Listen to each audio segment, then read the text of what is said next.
Joining me for a special conversation is Ambassador Naor Gillen. He is Israel envoy to India. Ambassador, really appreciate your time. Thank you for speaking to NDTV. There are efforts being made by the United States. Joe Biden is visiting Israel. It's a high-profile visit. Then there is Antony Blinken in the region holding talks.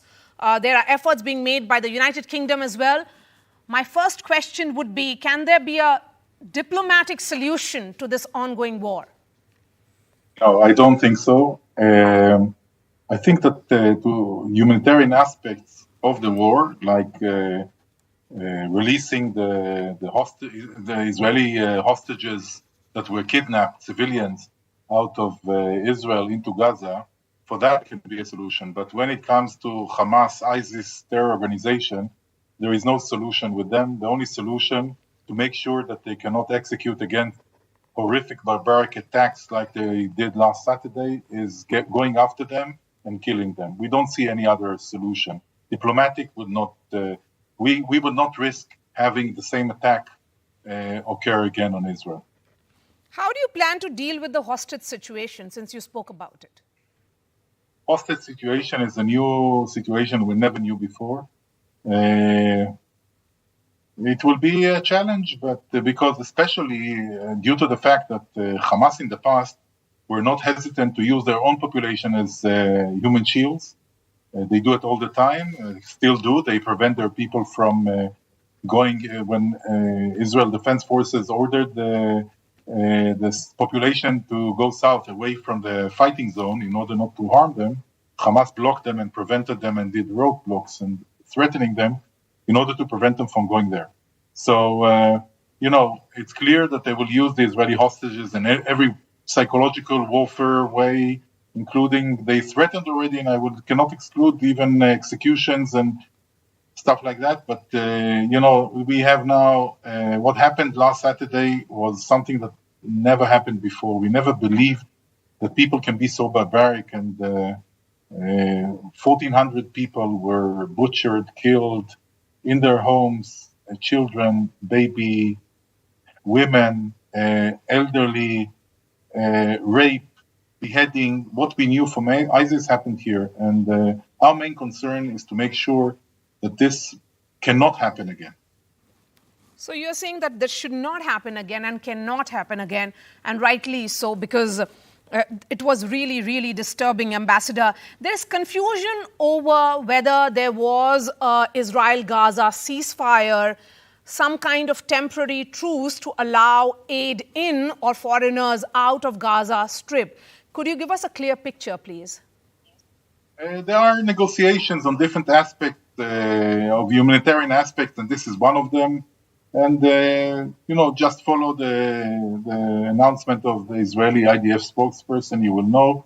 It has to be part of something bigger. So there are negotiations, and we will learn soon.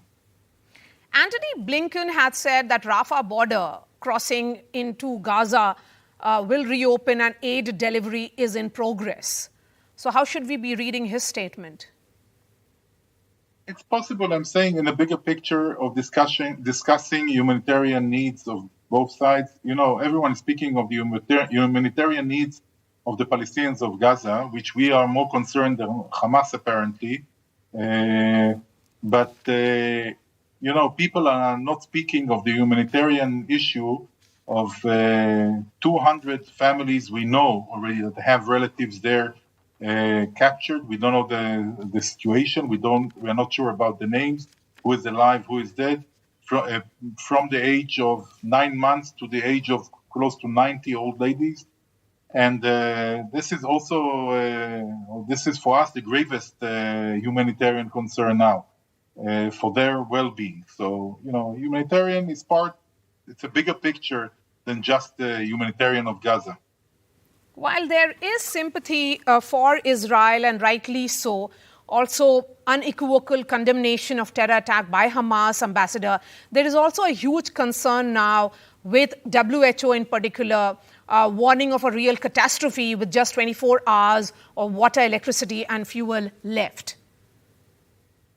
Yeah, I will take you again back, because I think that we are missing, you say the right things, but we are missing the context.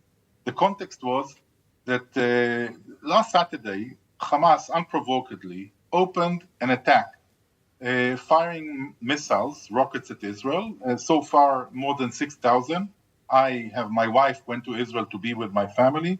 I have in Israel 4 kids, 5 grandchildren under attack.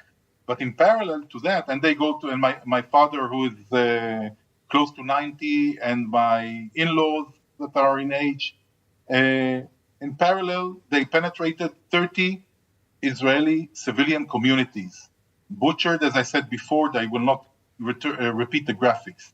Because if you lose that picture, you are now concentrating on Gaza without remembering, I think this should be sharpened. And again, when coming to Gaza, we renewed the water supply. Even according to international law, by the way, if infrastructure is used for shooting at civilians, like electricity is used to shoot rockets at Israeli populations, you are not supposed to give it. So I think that we care about the Gazans, and that's why we asked them to evacuate from areas while Hamas is stopping them, more than Hamas does. One has to understand Gaza is under occupation. Not occupation of Israel, because from 2005, Israel evacuated from Gaza, the unilateral withdrawal, we called it then, more than 10,000 civilians, Israeli civilians, and 20 communities. So they are under the occupation of Hamas. Hamas are ruling them. It's a dictatorship. It's a fundamentalistic ISIS-like party.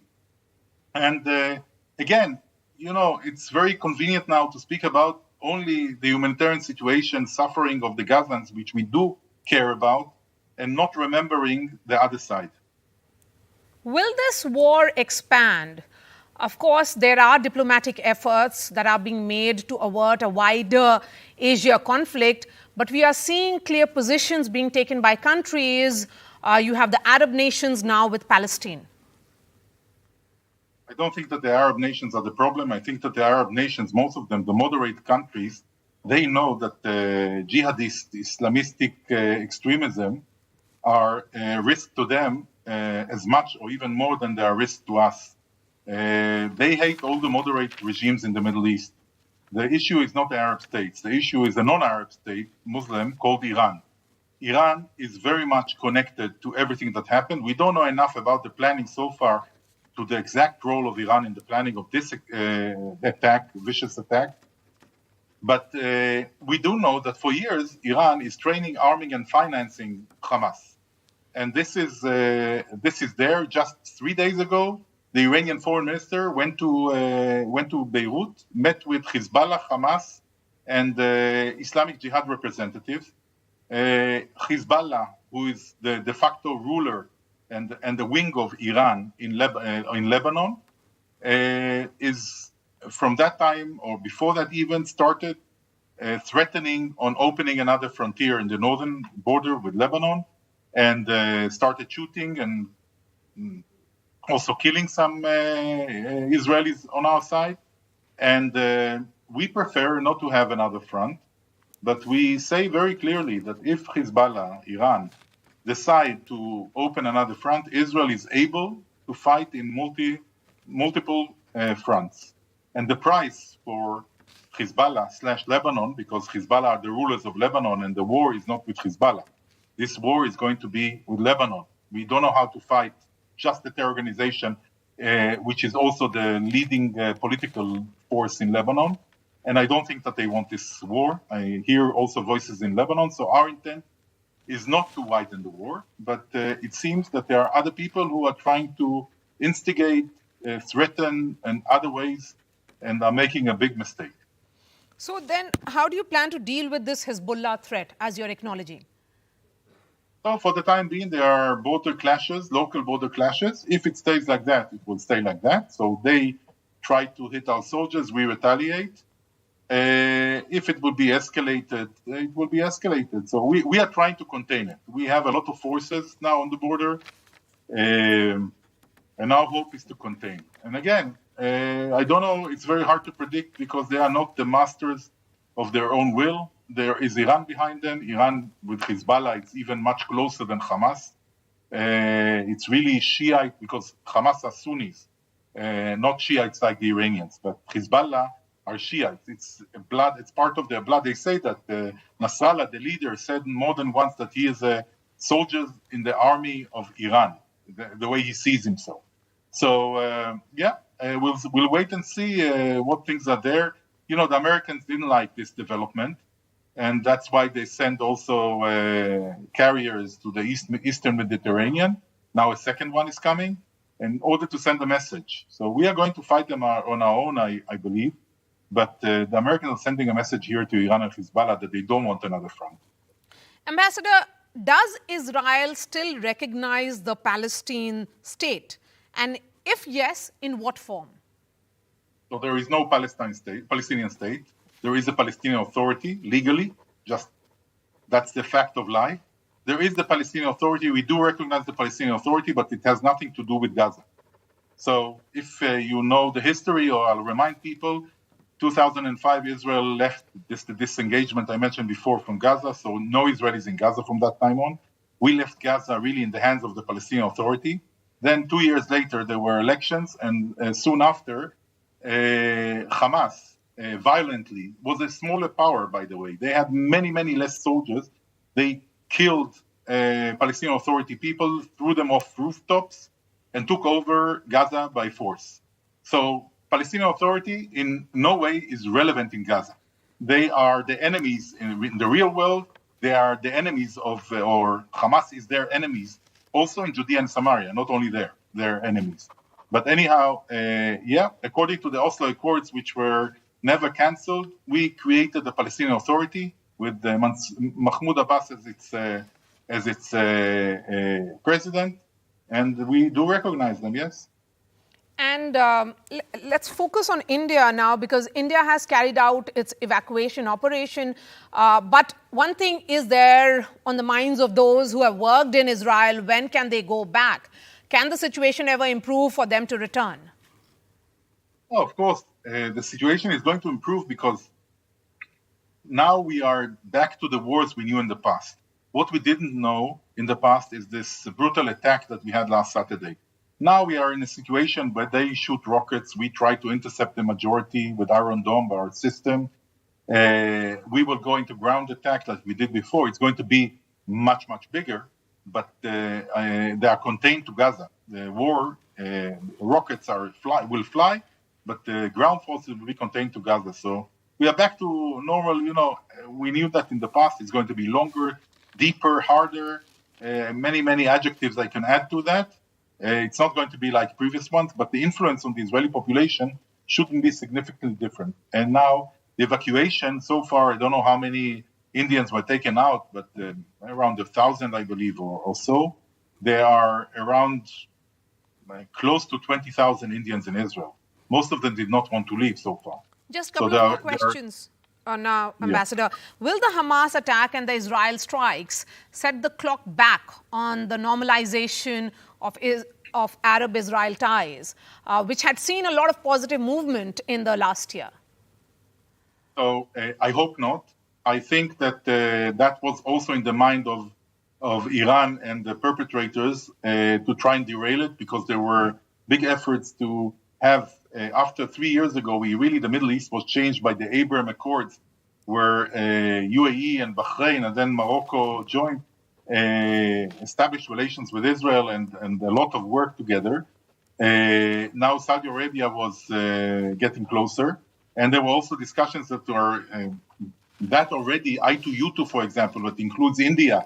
This economic initiative was also part of it, and now we were talking about creating a route from India to the Gulf countries, Saudi Arabia, into Israel and the Mediterranean.